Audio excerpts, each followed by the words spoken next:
Hello,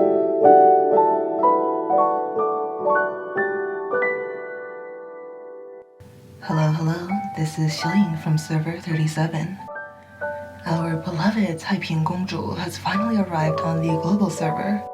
Given the anticipation surrounding her release, I thought I'd put together a quick guide breaking down what she does, where she works best, and how you can counter her. For my own team, I plan to evolve her to 10 or 11 stars by the end of her event, so for now I will be doing 200 pulls. That should yield 4 copies, including the pity rewards, if I am averagely lucky. We'll see how that goes.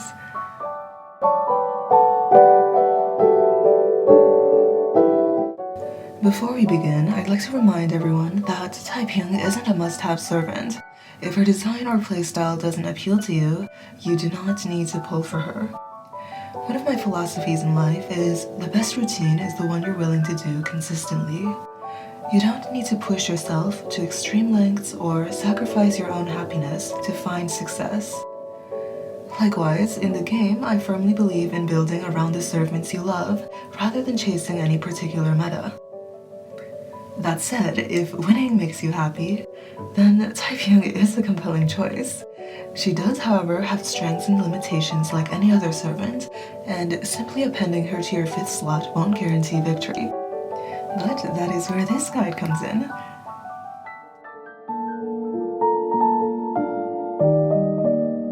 Princess Taiping is a young strategist specializing in burst AoE spell damage. She excels at debuffing enemies, particularly punishing teams reliant on therapists. With a versatile round 2 active skill, she remains a consistent damage dealer from early to late game, making her a strong counter to sustain heavy teams. Now, let's take a closer look at her abilities. Active 1. Prosper. Cause her attack by 105% AP to all enemies with a certain probability of adding sense and weaken to targets, and a low probability of adding blind. If her target is a healer, she will have a much higher probability of adding anti-heal to the target. At its core, this skill is primarily for debuffing. The damage is comparable to Feiyan's Active 2. It's there, it's not too significant, so let's focus on the impact of her debuffs. Weaken, or Attack Down, lowers an enemy's base skill multiplier, reducing the effectiveness of their damage or healing. Blind decreases an enemy's hit rate, increasing the chance their attacks will miss entirely, dealing no damage to you. Anti-heal weakens an enemy's healing output, limiting their ability to sustain their team. Note that Taiping's anti-heal only applies to therapists. Sense causes additional true damage whenever the afflicted target is hit. The damage scales purely off attack, bypassing defenses such as Final TR and SDR. Sense pairs beautifully with servants that hit multiple times or counterattack frequently. One of the best examples is Li Bai. Both his A1 and A2 hit 5 times, triggering Sense with every hit. If Li Bai isn't of interest to you, other multi-hit or counter-attacking servants can work well too. If you do plan to maximize this synergy, make sure Taiping moves before you're consecutively hitting DPS. I do recommend speed tuning by carefully adjusting their servant levels, but you can rearrange speed attributes and skills on Jades and Boons as well. The exact rates weren't stated in the in-game description, so I did some testing prior to her release to calculate some rough experimental rates. Quick disclaimer, you can see here that I only performed around 200 trials each, which is far from reliable. Testing is open publicly, so if you want to help increase the accuracy of my information, please do submit your data. You can see any updated information later on through the ROTQ ability spreadsheet, which I will link in the description of this video, hopefully. For comparison, the offensive variant of Diao Chan's A2 applies 3 out of 4 possible debuffs: Heal Down, Blind, Attack Down, and Poison per cast. Poison is particularly useful against high HP tanks, while Sense is better to quickly take down squishier servants. It's also worth noting that before Taiping's release, Zetian was the only servant who could reliably apply Sense for Mulan, meaning Mulan required her to reach her full potential. Now, Taiping provides a second, equally effective option. Taiping also works especially well in a debuff-oriented setup with Panan and Tiaochan. Here, in addition to healing and shielding, Panan and Tiaochan can just stack debuffs to make a beautiful attrition-based core. Such teams relying on debuffs are, however, vulnerable to cleansing effects. If opponents can reliably remove debuffs, Taiping's impact is significantly reduced. Servants like Panan, Zhuangzi, Xishi, and Cleanse and Sober Jades are strong counters against her.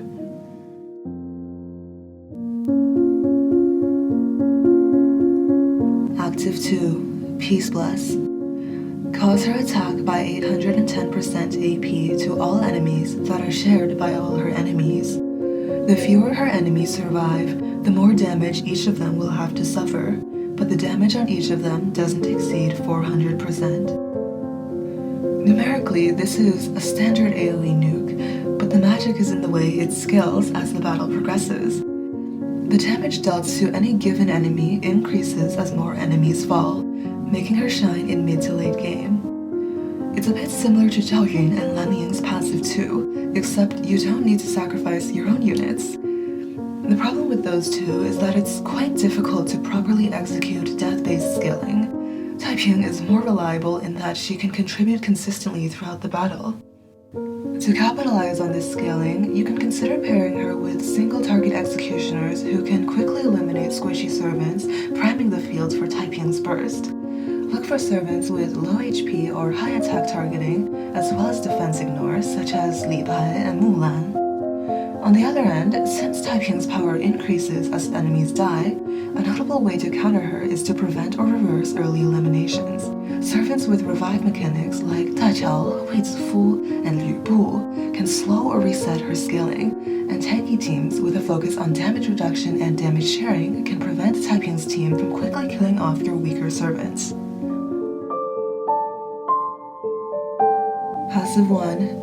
Attack plus 40%, HP plus 20%, AP plus 10%, AP is spell damage, and ADR plus 10%, which is physical damage res.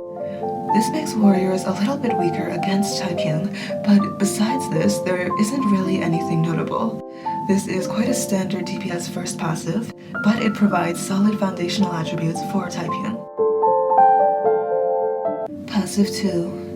Based on the amount of her enemy healers, Princess Taiping will use AP up, anti-control up, and defense up. Because of this passive, you want to be a bit frugal with your therapist slots when faced against her. Therapists focus primarily on healing without offering additional utility lose much value, as Taiping can heavily reduce their effectiveness with anti-heal.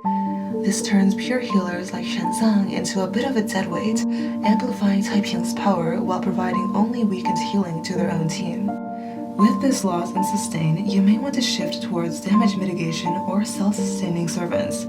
Servants who can heal themselves or reduce damage taken without relying on therapists are ideal, like Qin Qiong, Li Bai, Yue Fei.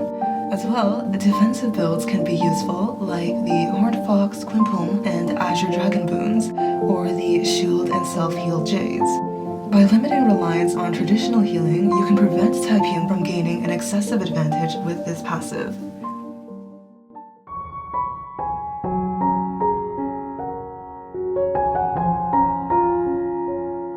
I do want to emphasize that there's no single correct way to build a servant. Different setups can be viable depending on team composition, opponent matchups, and preferred playstyle. My own recommendations simply aim to maximize Taiping's natural strengths in most situations. Now, with Taiping's build, standard DPS sets work well for her to maximize her damage output. Taiping doesn't naturally have crit, so make sure you have enough crit rate if you want a crit build. Generally, it's recommended to aim for a 1-to-2 crit rate to crit damage ratio, but for ROTQ specifically, I'd say above 50% crit rate is okay, accounting for external sources like buffing from other servants. Otherwise, it's best to amplify your regular damage instead.